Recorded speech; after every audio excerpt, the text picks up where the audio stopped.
presentations this morning I felt slightly less marginal perhaps.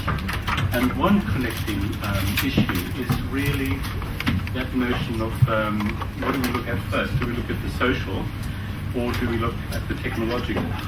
And just to kind of give you a sense of how I'm thinking about this, I've got 3 instances of apt, perfect learning environments here.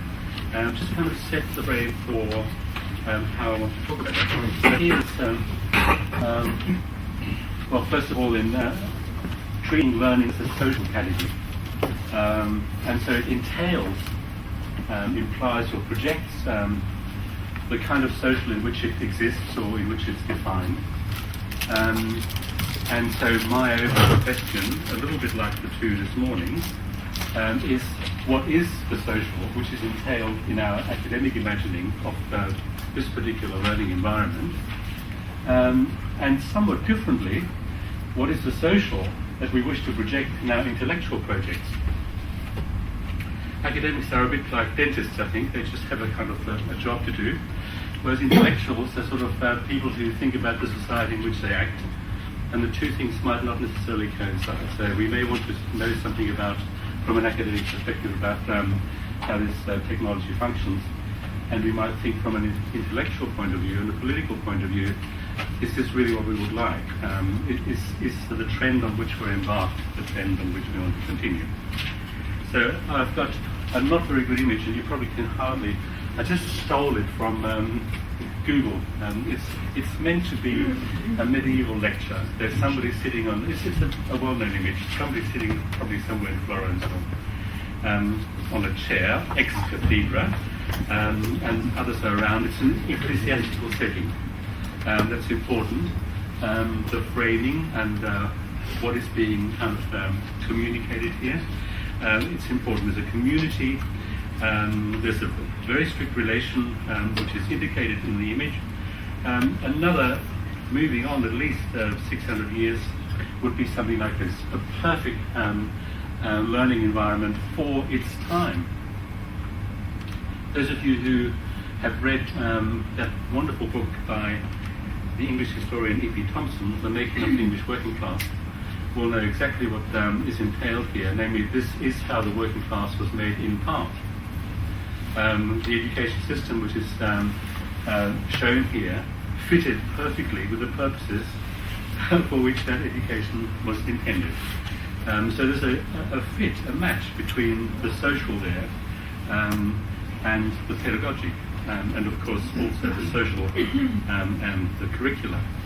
And then there was this period in the 70s which lasted into the 80s and even lasted into the 90s, when this image was taken in a project that a number of us did here at the Institute. Kerry Jude was the research officer. A period in which one thought that education ought to be about community and about a kind of an equality of participants in the project of learning, which was, among other things, shown in the kind of the architecture, the organization of the classroom. Sometimes this was called cafeteria-style classroom. People sat around and they faced each other, and the teacher would come and visit. A very different organization to this, because we thought at that time, actually, this is what education was for. It was for a democratic, egalitarian society in which people had equal rights, even as students, in future in participation in the classroom and what happened there, and of course in their future society. So my question is, what is the imagined social which goes with the notion of mobile learning? So that's the framing that I want to make. Something that I came up with for myself one evening. I was somewhere else and walking along at night, so a little walk, and I thought learning had been kind of on my mind as it's been on everybody else's mind, and I thought to myself, what is not learning? And of course that's different to what do we not consider to be learning, which is quite different.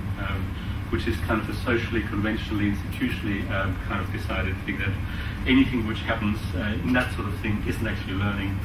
But if we set aside the notion of institution and convention and power, we could ask, what is not learning? When do we not learn? When are we not learning? And that's, for me, sometimes quite an interesting way of sort of thinking about the notion sort of centrally, what is learning? And I find it useful. So I want to disentangle from the notion of learning notions of environments of or for learning and conditions of and for learning, and of course the notions which are crucially there are those, as indeed in the presentations this morning, those of power and agency, but something else too, which I suppose is insistently present now, and not only in the pedagogic, because the pedagogic is the mirror of the social, after all, in very many ways, this notion of stability versus provisionality. If in that society here, there was absolute assumption of stability, it may not have been stable, but at least assumption of it, and in this society there was the assumption of stability around a differently conceived social, I don't think we now believe for a moment that we live in stable times. And the pedagogic environments in which we act are also unstable. Young people, and this is the point that came out very clearly for me in Charles's presentation, there is a generation gap, we talk about it in that case, but actually what it is a sort of a geological, historical layering of people who come from one form of the social or imagined social, and people who are now in a different kind of social already. Sometimes I've talked about it as a move from state to market, and of course the neoliberal capitalist market, which isn't interested in notions of stability at all. It's interested not in the notion of a kind of uniform conception of a citizen with certain kinds of values shared with other citizens, but interested in providing choice for consumers. And young people at the age of 6, 7, 8, of course, imbibe that totally and come to school with that, and I think that's partly there also. So, but provisionality means that the conditions which obtain at the moment cannot be relied on to exist tomorrow. And the message which I'm getting on my whatever mobile device or other device at the moment cannot be relied on to be the message I should have got, or in any case I can change it usually in ways that I want to, or the message which I've sent. For instance, I've just got version 6 of somebody's final paper. This is provisional, and this wasn't the case before. So for me then, the processes of learning, probably the kind of biological, physiological processes of learning are relatively stable. I don't think there's been a kind of a cataclysmic shift that has sort of changed brains over the last 100 years or so.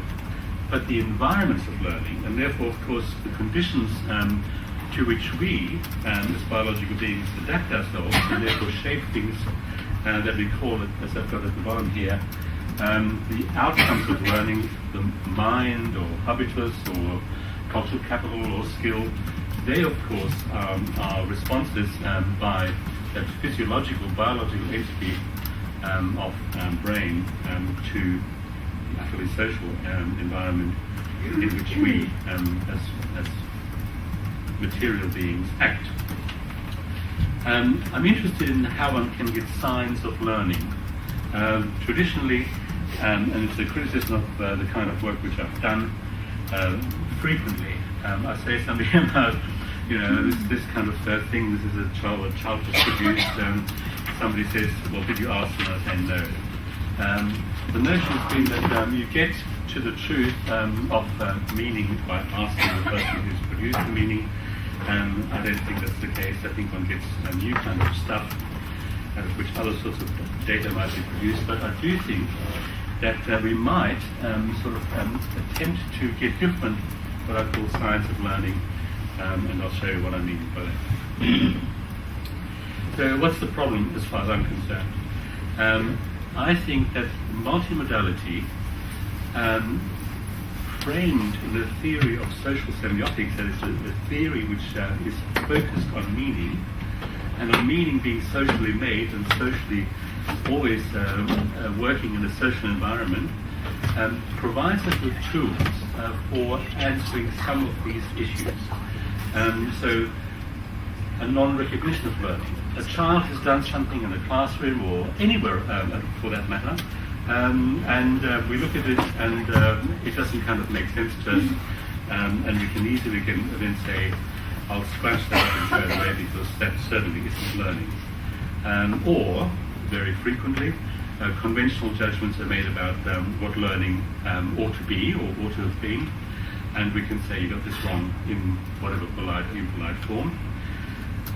Of course, there's also for me the notion of the invisibility of learning, because quite often what you find is the teacher in a series of lessons says to the children, do something or other, but then she or he ignores most of what the children have done.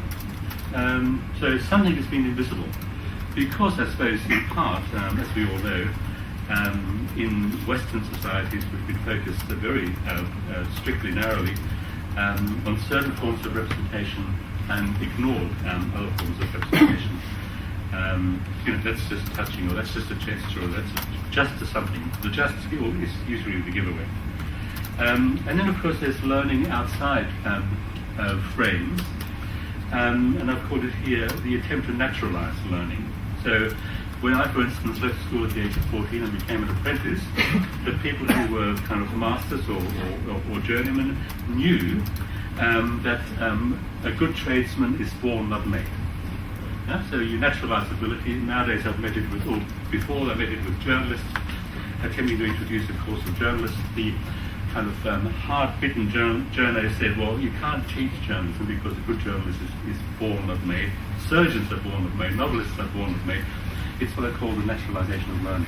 Because we haven't got tools, or we don't want to use or shape the tools that will allow us to see how learning happens.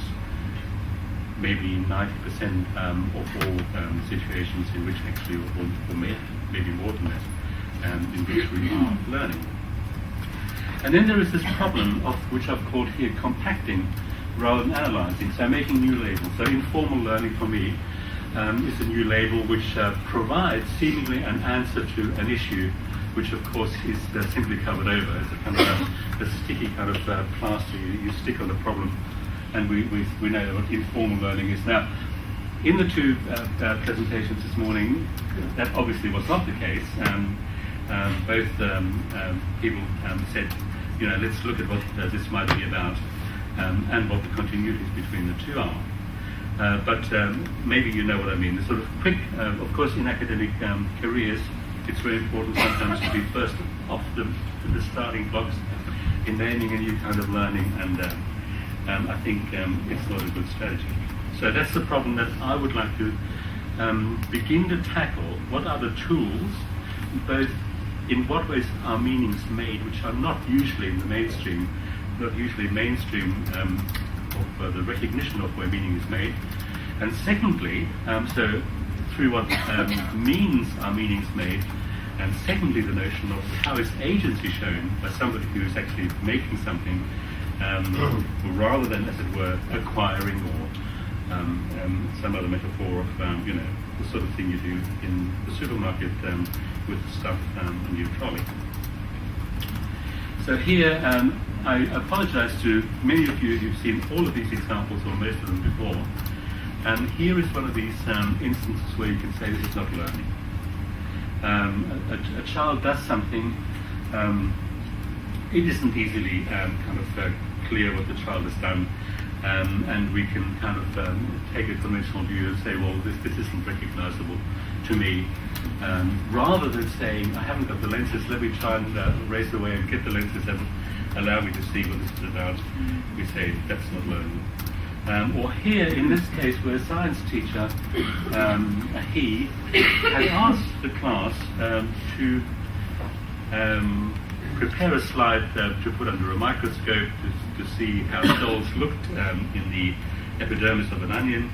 And he said, write what you did and draw what you saw, but in the examples that we collected in that particular project, it is now a good 10 years ago, had simply not really responded to what had been drawn, but had also not responded to the differences in genre which the children came up with in response to the requirement to write what you did. I'll come to that in a moment. So here you simply, the tools are missing. Even though the person says, draw what you saw, write what you did, for him, real learning is demonstrated in what the children can either say or write.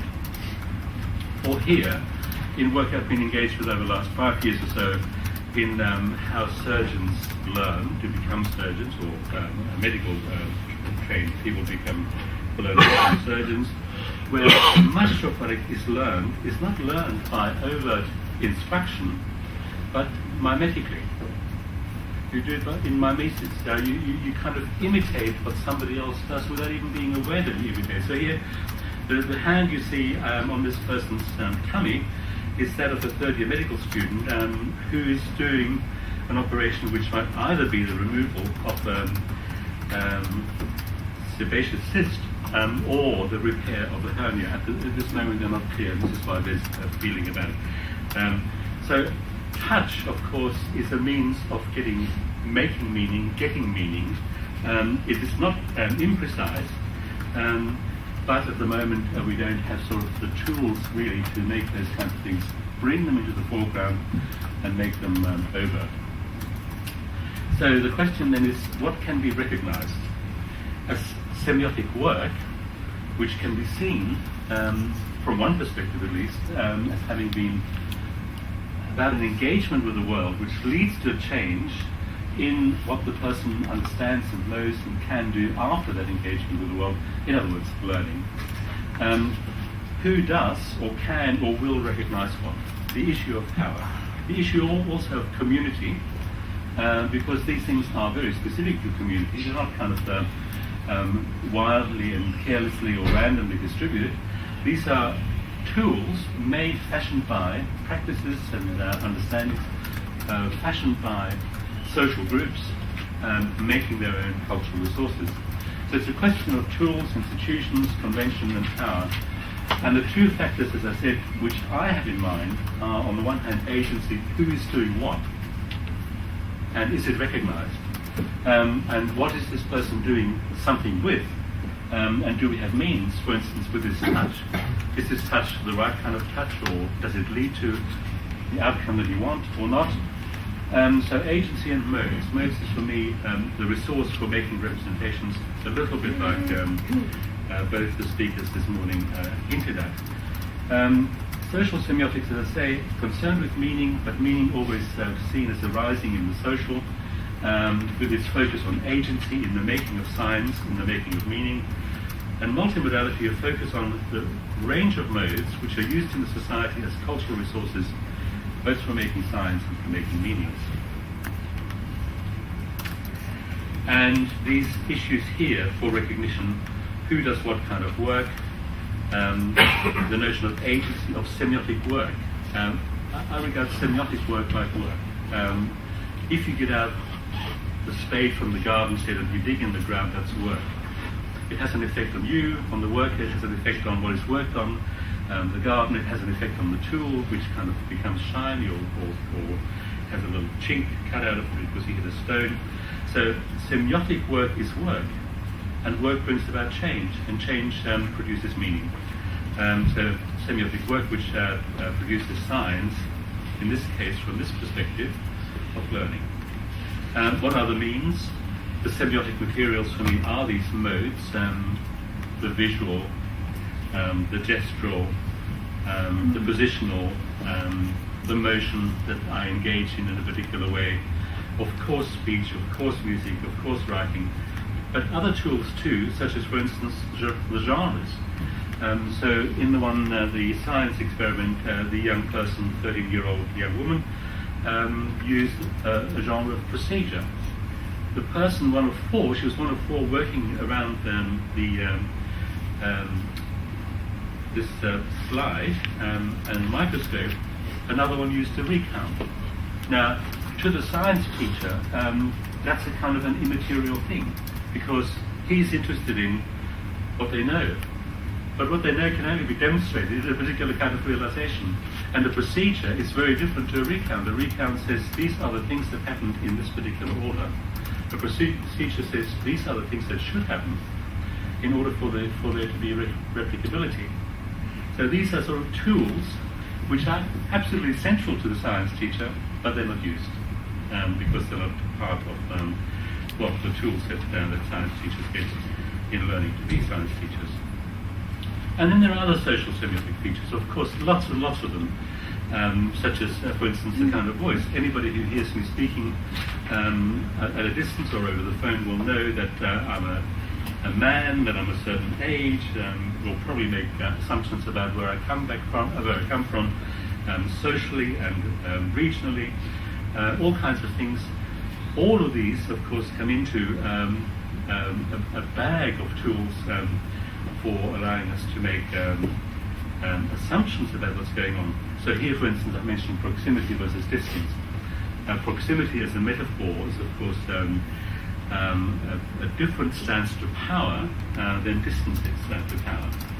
So how are practices enacted and how are texts as meanings made? Those are means or issues for recognition, and for me always the issue of power, whose power and where. Now I think that learning is always an instance of social interaction. It is social interaction, learning. Even if I by myself interact with the world, I interact by myself as a socially formed person with social tools, categories, on a world which in part is certainly, once I'm socialized, is already also socially formed, even when I'm walking in a woodland and I know the names of trees and birds. And so it's a social interaction, and learning is always an instance of communication. So for me, a theory of learning, an apt theory of learning would have to be set within an apt theory of communication. That implies, of course, that I think at the moment we mightn't have an apt theory of communication. And so I'm about to sketch a very rudimentary, very briefly, social semiotic theory of communication. In two instances, one in a backyard in Sydney, backyard is sort of back garden, and another in an operating theatre in Paddington in London. So in the backyard in Sydney, there is interaction. Somebody has found something in the garden bed just behind there, picks it up, frames it, and presents it to his friend, who kind of engages with it, and something goes on. There's kind of interaction, it's active, but it's also, of course, semiotic work which is going on here. And I want to say that in this rudimentary sketch of communication, communication happens as a response to a prompt. So here the prompt, of course there's a series of prompts, ongoing series of prompts. The prompt was movement in the soil of the garden bed. But then the prompt is this framed entity wriggling on the hand presented to the friend. And communication doesn't happen when something is presented, but communication happens when something is interpreted. Yeah? When there's been a response formed by somebody. So communication happens when there is interpretation. Which changes, I think, what still remains, I think, common sense about communication, which is about, either the Shannon and Weaver model or the Saussurian model, massively modified in lots of different ways. But once you say communication happens when there is interpretation, and when you say that learning is an instance of communication, then you can say that learning has happened when there's been interpretation by the learner. That's a very different stance towards learning than the one which I think much of our schooling system rests on. So the questions are, what is or can be recognized and shaped as a prompt?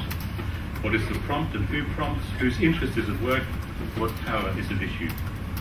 This here is more or less conversational. Power is minimal in this situation. When the teacher presents the worm, in whatever way she or he might, then power becomes an issue, and it's no longer a conversation but something else. In the operating theatre, the thing becomes a little bit more complex, and the interaction isn't one-to-one, but one among many. And what you have here, although you can't see it, There are four closely related disciplinary or participants from different disciplinary backgrounds here. The lead surgeon, the assistant surgeon, the anaesthetist, the scrub nurse over there, not visible but on the photo yes, and the operating theatre technician. So four different disciplines represented, interacting around a common task, but with different traditions, with different interests in what is going on here, and yet across these differences of tradition, of talking, of speaking, of acting, they have to communicate. But the communication here is hardly ever one-to-one or directed at a particular person, but rather something happens. The scrub nurse might look at the assistant surgeon, who's also a surgeon in training. This is a clinical event, and it's also a pedagogical event. And this person is learning to become a fully trained surgeon. The scrub nurse might look at him, and the assistant surgeon says, "Is this look for me? And what does this look mean? What is it that I have or haven't done or should be about to do that she's giving me a signal about?" It depends on the interest of the participant in a conflict situation, how a prompt or what is seen as a prompt and how this prompt is then framed. It's no longer I am being addressed directly, and something else might be I have to make the decision that in this conflict situation, at this point in time, this might be an utterance, a movement, some kind of semiotic act which is intended for me, and I make the decision to interpret it for myself. That's very different. And it depends, as I say, on the different professional interests of these people in this particular scene, on the place in the operation, which is about to happen in this case. It depends on those kinds of things. But communication has happened when there's been interpretation, not before then. And that communication and its effect depends on the interpreter and how he or she has seen that. So an interest, in this case a professional interest, leads to attention. This is for me, that kind of attention. And that attention leads to a framing. This is what's going on here. This is the frame in which I have to kind of look at this. And that framing then leads to a particular kind of focus. And in that focus, from the things which are present in the frame, he will make the selection. So this is, for me, the beginning of the process of learning which happens here. And interpretation then I see as the transformation of framed elements and of their relation in interaction with the interpreter's resources. In other words, the interpreter brings resources to this engagement and to this interaction. In this case, the operating theatre, all the interpreters here have different disciplinary backgrounds and different disciplinary resources, and they bring that to it. But that's also the case in the classroom, that all the interpreters bring different resources to what is happening in the classroom, especially, of course, now, when we know that we cannot rely on the fact that there are, we never could, but we could pretend that we could. So interpretation is never guaranteed to be the same for any one participant in the situation of communication and of maybe teaching and learning, or just of learning. Of course, in the situation of mobile devices, informal learning, this kind of this situation of insecurity and provisionality, instability is multiplied enormously, and it can't be, as it were, contained. There's a different social here at work. I mean, this is a strictly regulated social, even though at the moment, for the last 5 or 10 years, actually, the National Health Service has been under enormous pressure to change in all sorts of directions, and that's led to instability. But this is a relatively stable community still in a very unstable, larger social organization or social entity. So, if learning is a result of the integration of transformed elements, the transformed elements were due to what was presented or what was present in the world, my framing, my selection, my transformation. So the result of the integration of the transformed elements and relations, their relations, into the interpreter's resources. That's what learning is. And if nowadays teachers complain that they cannot rely on what their children, the students in their classrooms will do with what they present, I think this gives at least an account of why that might be so. It's not laziness, it's not stupidity, it's not absent-mindedness. It is a world, and this is why I made my comment this morning about the kind of different histories, or you could see them as geological layers historically, which are present in these situations. But of course, in the kinds of worlds that you are talking about, a relative absence of power, a relative, or rather even more than relative, ignorance about who the audience might be, these things become enormously amplified. So for me then, learning is the transformative engagement with an aspect of the world which is the focus of attention of an individual, translate into your interest on the basis of principles which are brought by the interpreter to that engagement and leading to a transformation of the individual's semiotic and conceptual resources, and with a transformation of my resources, of course, a transformation of my identity. So every semiotic act, every instance of semiotic work is also an instance of my transformation of myself in terms of my identity.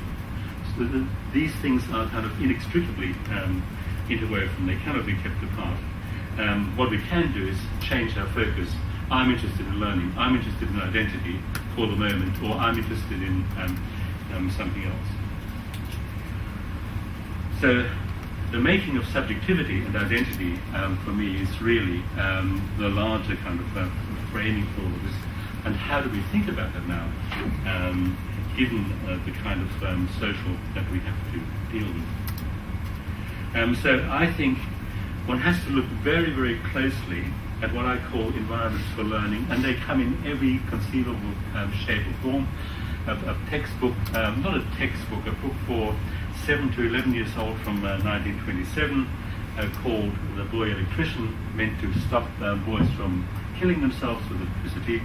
Yeah, so this is an environment for learning which is somewhat different to this environment of learning from the 1990s about amphibians. Yeah? A very different relation of authority, power, engagement, the shaping of engagement, the environment for learning, entirely different. This is well on the way to the modularization, which is beginning to be dominant, I think, in much or most representation, particularly on screens. Here again, just to show how we can think about this. This young person lives in a particular script culture. This young person, same age, 3.5 years old, lives in a different script culture. So the engagement, the energetic engagement by a 3.5-year-old with their world made salient, of course, by what parents do and what is around, produces learning. And what we can ask now is, if there is such a difference, we can see this is a script culture which uses a character-based system. We can see that this was probably a script culture that used an alphabetic system of whatever kind. We can see, if that is obvious to us as observers, that there are principles which these two young people have brought to this, and it's my task as parent or as teacher or as researcher to attempt to understand and document what these principles might be. And I would take that to be, for me, a task which is always the case in relation to something that somebody else has done. What were the principles which this person applied in doing this kind of semiotic work and in making this kind of entity? Then it becomes not scribble, but it becomes a means of understanding what this 3.5-year-old thinks script is about. And of course we can see when that 3.5 is a different research project I did with a colleague called Charmin Kenna, when this Cantonese person at the age of 6 in London in Saturday school learns to write Chinese, the learning environment is of course not only the script culture but also the pedagogy of how do you produce a character. Namely, you produce a complex character always by using exactly the same sequence of strokes, which of course is an intensely effective means of installing the idea that things have to be regular and each time you do them, they happen in the same way. I'll sort of race along a little bit and forget about this, but I think I wanted to show a textbook project that a colleague and I, Jeff Bessemer, did, where we looked at textbooks in English, mathematics, and science from the 1930s to now. This is a 1930s book, a very different subject, not only imagined, but actually reproduced in the kinds of possibilities of engaging with this world as against this subject here, in a book from the year 2000. A completely different subject imagined, and also, I think, therefore, a different world, differently to be engaged with, and producing its effects in terms of learning. A Japanese book of the same, for the same age group, and for the same topic, namely digestion. I found it interesting because I thought to myself, okay, of course, what is written here on the side has to be written because you couldn't draw it, and then you look at the Japanese book and you can see that the kinds of things that have to be written in English can actually be made visible in image form if you come from a different kind of culture. Again, this was English in the 1930s. A poem is a literary object, and the task of learning is to learn a literary sensibility.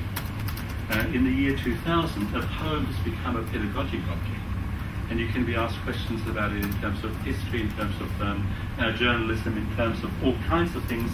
A very different object. This is no longer a literary object, it's a literary object which has been drawn into a pedagogic environment. It becomes different.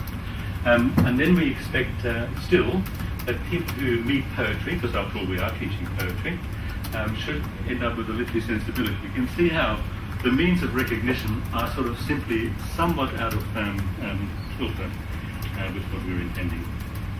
And then to finish off, maybe a brief example from a project I did with the colleague Stefan Salander in Stockholm and his colleagues and Sophia Diamantopoulou here on museum visitors. Now, there are countless studies done on this, but what we did, we wanted to have science of learning. How do we get science of learning? Of course, what the museum normally has a questionnaire, which it hands out at the end, multiple choice questions. Did you enjoy it? What did you most like? And blah, blah, blah. But we said, would you be willing to draw a map which represents what you found most interesting about your visit to the exhibition was called in Stockholm, prehistoric Sweden. In London it was called London before London. So here is a map. We had always taken couples, sometimes a friend, sometimes grandparent and grandchild, a couple, and so one of the couples has produced this.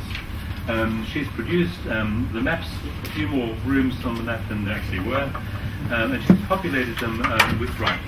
So notion of map is present, and writing is the preferred mode. Another person in another couple produced this as his map of the museum. You see what I mean by interest? The interest of the person, which kind of configures what they encountered, and configures, of course, also their engagement with that particular exhibition. It's also a map, but it's not a kind of a physical, spatial, geographical kind of map. And in London, just two examples: an 11-year-old dragged along unwillingly to the London before London exhibition by his mum. Produced this as his map because there's a diorama. The exhibition still exists. If you want to go along and see it.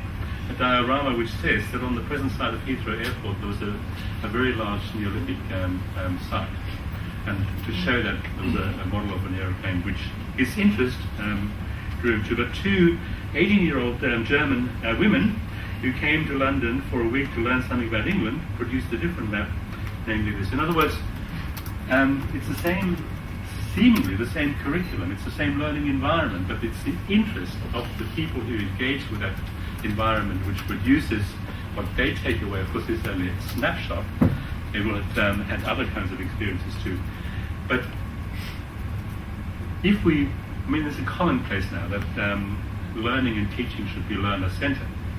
But what does it mean? I'm saying what it means is that we take learning to be an aspect of communication. Communication happens when there's interpretation. And the interpretation depends on what was presented to the person who saw himself or didn't see himself actually, as these didn't see themselves, or these two young women probably did see themselves as learners. They wanted to find out something about England. So it's an engagement, but they bring resources. How do we deal with a world which is so diverse, so multiple, but where we might now want to say, it's not the authority of given to me by the school or given to me by the state, which determines how I shall assess your performance, but rather it is up to me to understand the principles which you've brought to the materials which I've put in front of you, which lead to a different sense of learning. And I'll leave it, I think, there, because I've made my point, I've run out of time. You want to say something about assessment? I'm going to say something about assessment because what I want to say, well, only very briefly. Okay, so if until now we've had metrics of value, evaluation, and of assessment, which have been defined by conformity to power and authority, and kind of imposed these on a group assumed to have been homogeneous, except for the naturalizing attempt to naturalize differences, social differences, or for instance class as ability. So a metric focused on power, on authority, in relation to an assumedly homogeneous audience, I think now cannot be maintained. It is, of course, in huge exercises such as PISA, or pills or TIMS, and they simply act on this basis right across different kinds of cultures. Or should we say that we need to begin to think about what semiotic work the learner is doing and what she or he, on the basis of their socially formed interest, using their resources in relation to the resources presented to them, actually produce, and taking that serious, looking at the principles of their engagement, of selection, of interpretation, and of remaking, not in order to say, that's good enough, you've done this differently, even though I would have liked you to have done it like this, you've done it like that, but rather to say, you've, on the basis of what I've presented to you and the resources you've brought to it in that transformative kind of chain, you've produced this. If I understood your principles, I would be able to construct and design the next stage in this learning chain, which would bring you closer to what it is that I would actually like for you to see. So that the task of the teacher doesn't become a lesser task, but rather than being somebody who, on the basis of authority, dispenses knowledge, the teacher becomes, she or he, somebody who has to have, I think, greater skills and understanding in terms of designing learning environments which attempt to bring students and their interest to what the community wants that group of young people to understand. So that's really what I would think now.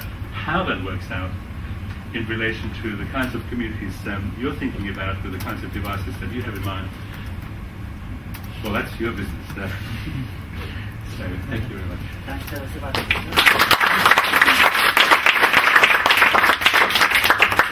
you open up a whole number of interesting objectives for further work there. Are there any questions that you would like to look to?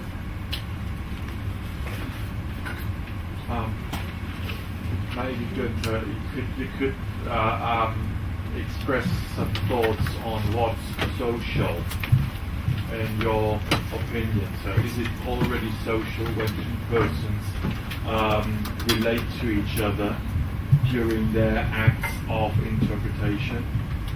Or is that social and especially social learning something different for you?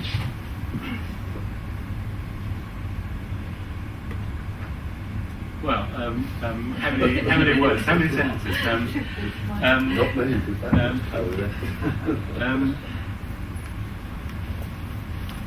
let me sort of answer it from a tangent. I make a distinction between the cultural and the social, which not everybody makes in the same way, and why should they? I think cultural resources are produced socially, that is, in the action and interaction of humans working together, cultural resources are produced.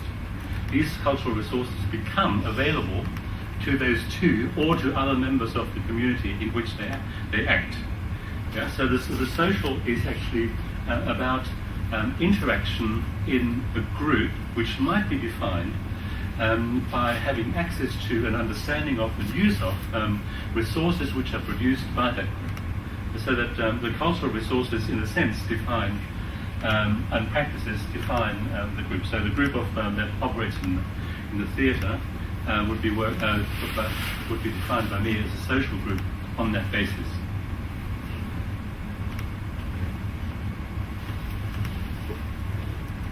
Samir?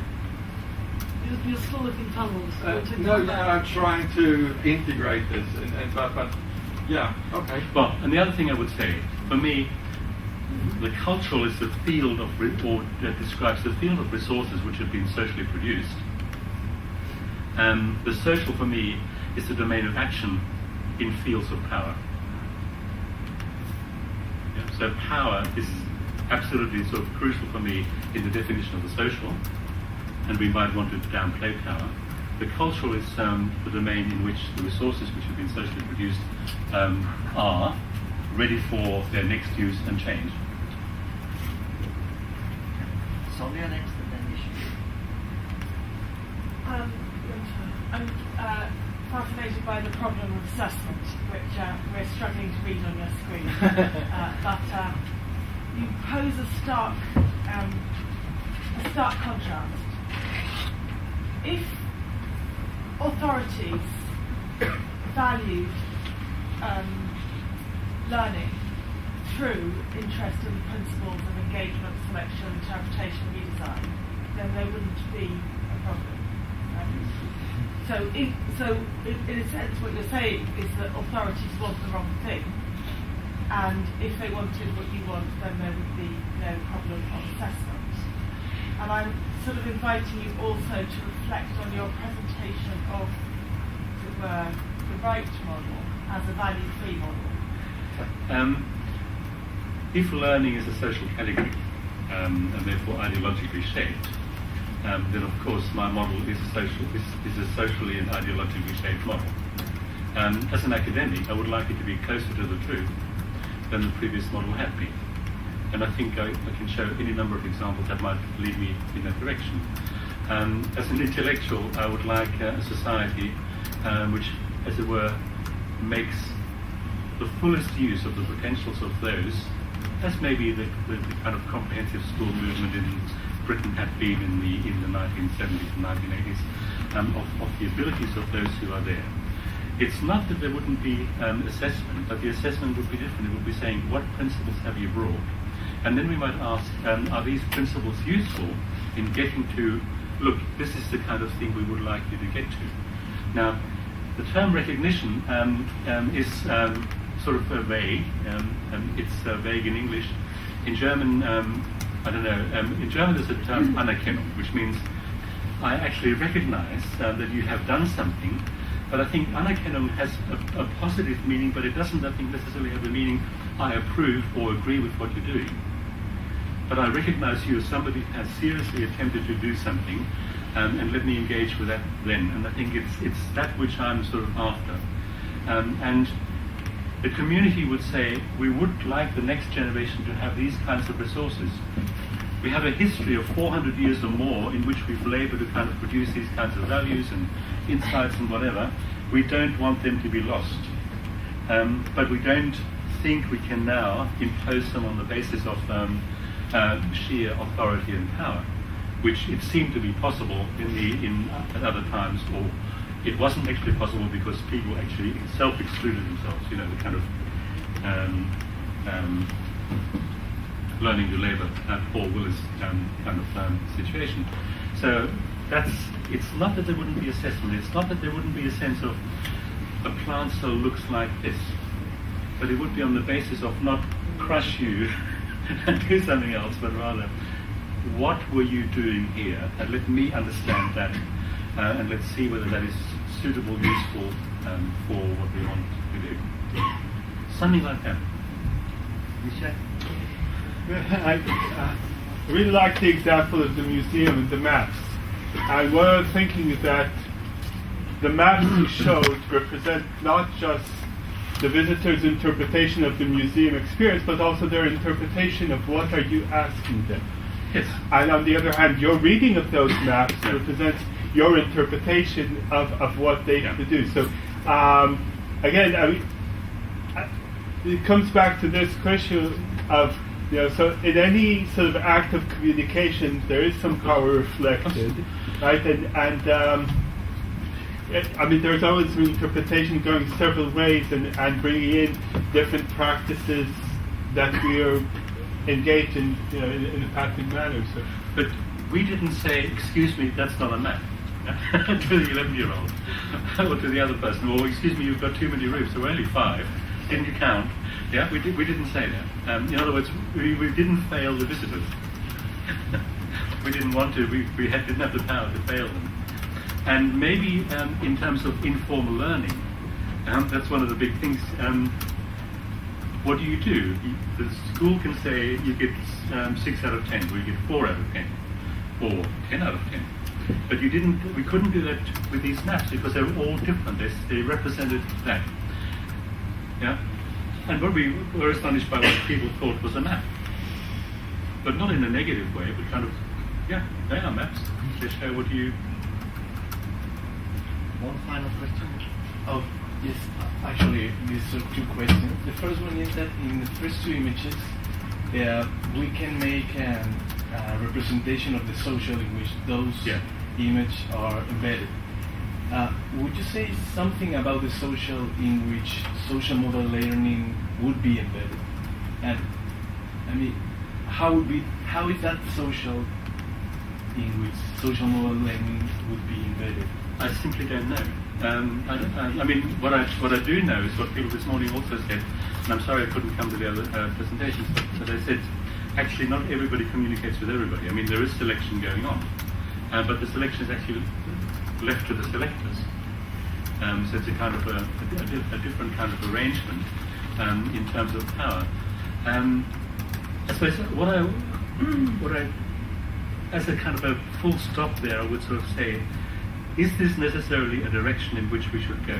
Or do we have an imagined notion of community which we would prefer over what is happening at the moment?